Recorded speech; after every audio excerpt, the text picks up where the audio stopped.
इंसान केवल हाड़ मांस का नहीं बना है। इंसान की अपनी सोच होती है, अपनी समझ होती है, अपने सोचने का तरीका होता है, उसका नज़रिया होता है और इंसान इमोशंस का बना हुआ है, उसके अपने जज्बात होते हैं। ये जो व्यक्ति की अपनी सोच होती है, अपनी समझ होती है, अपना नज़रिया होता है, यही उसकी यूनिकनेस है, यही उसकी आइडेंटिटी है, यही उसकी पहचान है। और ये जो यूनिक आइडेंटिटी है, जो उसकी अपनी सोचने का तरीका है, यही उसकी ओरिजिनलिटी भी है। इसी को हम इंडिविजुअलिटी और पर्सनालिटी भी कह सकते हैं। कोई भी दो लोग बिल्कुल एक जैसा, हू बहू एक जैसा नहीं सोचते हैं। उनका सोचने का डायरेक्शन लगभग एक सा हो सकता है, डायरेक्शन एक सा हो सकता है, बट वो हू बहू सेम नहीं हो सकता है। इवन अगर वो जुड़वा बच्चे भी हों, जुड़वा भाई बहन भी हों, तब भी वो सोचने का तरीका बिल्कुल एक सा नहीं हो सकता है। उनका उनका सोचने का तरीका अलग होता है। वो जो प्रोसेस है, थॉट प्रोसेस है, जिस तरह से माइंड उनके इंफॉर्मेशन को प्रोसेस करता है, वो उसका अलग होगा और वही उसकी यूनिकनेस होती है। जैसे हम कहते थे फिंगरप्रिंट्स एक जैसे नहीं हो सकते हैं, वैसे ही हमारा जो सोचने का तरीका है वो हू बहू एक जैसा नहीं हो सकता है। यही हमारी पर्सनालिटी बनाता है, यही हमारी यूनिकनेस बनाता है। ये एक कुदरत का, एक प्रकृति का, एक ऊपर वाले का एक करिश्मा है कि हर किसी के सोचने का तरीका अलग अलग है। अगर हम इस बात को हम ऐसे भी समझ सकते हैं, यदि हम 100 लोगों को एक कार्ड दे दें, एक उसमें कोई पिक्चर बनी हुई हो, 100 लोगों को हम बैठाएं और उनसे कहें कि आप इसमें एक 100 वर्ड्स में एक स्टोरी क्रिएट कीजिए, कहानी लिखिए, तो जो 100 लोग कहानी लिखेंगे वो 100 लोगों की कहानी अलग अलग होगी, 100 अलग अलग कहानियां होंगी। कोई भी कहानी बिल्कुल एक जैसी नहीं होगी। कहानी का जो स्टोरी लाइन है, जो वर्ड्स हैं, जो वोकैबुलरी है, शब्दावली है, जो पैटर्न है, जो वह है, वो एक जैसा हू बहू एक जैसा नहीं हो सकता है।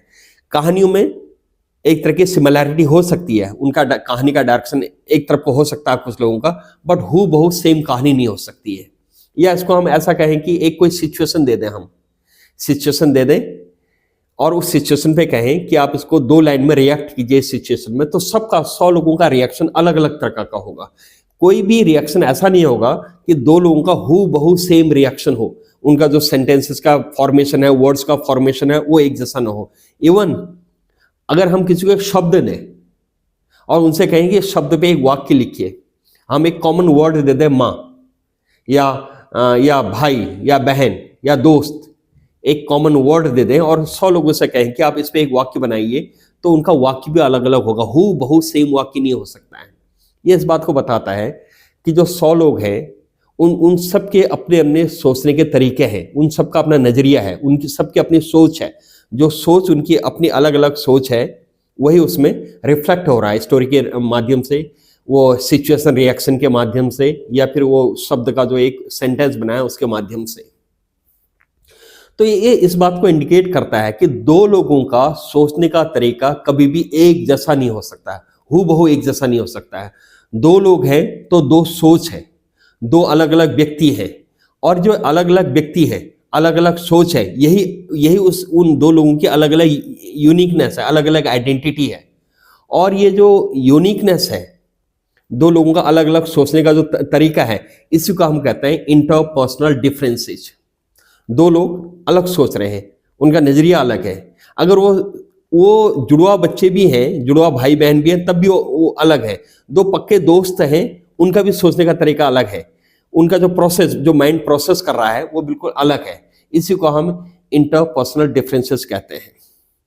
और जब हम ये इंटरपर्सनल डिफरेंसेस हमारी पकड़ में आ जाते हैं, हम ये समझने लग जाते हैं कि एक व्यक्ति है, उसका अपना व्यक्तित्व है और उसका अपना सोचने का तरीका है, तो हम, और उसको सोचने की आज़ादी है, हम उसकी बात से सहमत और असहमत हो सकते हैं, बट वो उसकी वो यूनिकनेस है, उसकी इंडिविजुअलिटी है, वो उसकी पर्सनालिटी है, उसकी ओरिजिनलिटी है।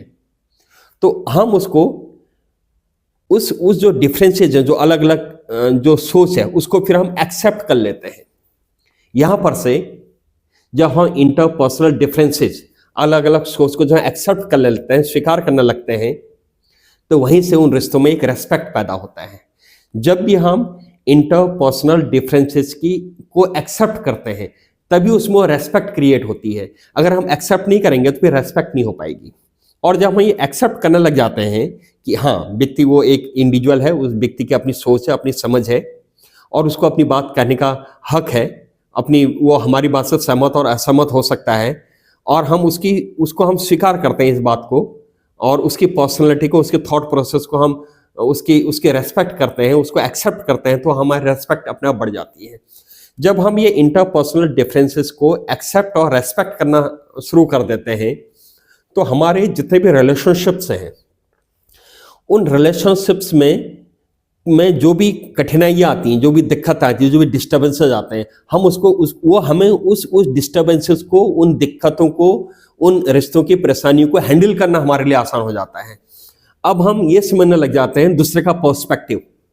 हम उससे असहमत है, कोई व्यक्ति है उससे मैं असहमत हूं तो मैं पूछ सकता हूं कि सहमति और असहमति का कारण पूछ सकता हूं, और कोई दूसरा व्यक्ति मुझसे सहमत असहमत है, मैं सहमति और असहमति का कारण पूछ सकता हूं। एक कम्युनिकेशन बिल्डअप हो सकता है, हम एक दूसरे का पर्सपेक्टिव, एक दूसरे का दृष्टिकोण समझ में आने लग जाता है। तो हम वो उन डिफरेंसेस के साथ, उन डिफरेंसेस को एक्सेप्ट करना, उसके रेस्पेक्ट करना और उन डिफरेंसेस के साथ उसको एक दूसरे के साथ जीना भी हम सीख जाते हैं। और वही डिफरेंसेज हमें एक अच्छा टीम भी बना देता है, क्योंकि वो जो इंडिविजुअल, जो एक यूनिक सोचने का तरीका है, वो हमारे टीम वर्क में भी कंट्रीब्यूट करता है। चाहे वो घर की बात हो, घर में आप भाई बहन है, फैमिली है, हस्बैंड वाइफ है, मदर चाइल्ड है, इनके बीच की जो एक अंडरस्टैंडिंग आती है और वो एक्सेप्ट और रेस्पेक्ट के साथ वो अंडरस्टैंडिंग आती है और आइडियाज को एक्सचेंज और कम्युनिकेशन के माध्यम से वो चीज डेवलप होती है, जहां इंटरपर्सनल डिफरेंसेस को एक्सेप्ट करने लग जाते हैं।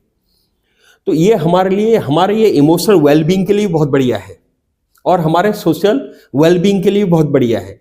और हम पर्सनल लेवल पे भी लाइफ एक अच्छा डायरेक्शन लेती है और हम बड़ा एक फुलफिल्ड फील करते हैं अपने पर्सनल लाइफ में भी और अपनी इमोशनल लाइफ में भी, और हम सोशली भी वी फील गुड, हम अच्छा फील होता है और हम उस रिलेशनशिप को एंजॉय कर रहे होते हैं और हम उस टीम वर्क में जो भी काम है उस काम को भी हम एंजॉय कर रहे होते हैं। और वहीं पर अगर हम वो जो इंटरपर्सनल डिफरेंसेज हैं, अगर हम उसको एक्सेप्ट नहीं कर पाते हैं तो हम उसको रिजेक्ट करने लग जाते हैं, उन डिफरेंसेस को रिजेक्ट करने लग जाते हैं। और वो रिजेक्शन कुछ इस तरह से होने लग जाता है कि जो पर्सनल रिलेशनशिप है वो भी एक वो जो रिलेशनशिप है आपस की, वो भी डिस्टर्ब होने लग जाती है और वो न तो काम अच्छा हो रहा होता है, नहीं एक sense of achievement, sense of fulfilment, sense of belongingness पैदा हो रही होती है। इसलिए जो इंटरपर्सनल डिफरेंसेस हैं, जब भी हम इनको एक्सेप्ट करते हैं, इनके रेस्पेक्ट करते हैं, तो हमारी personal life, professional life, social life, family life, work life, सारी चीज एक तो डायरेक्शन अच्छा लेती है, दूसरा ये हमें एक तरह की खुशी देती है और हमें सेंस ऑफ बिलोंगिंगनेस देती है and we feel good with this. Thank you very much.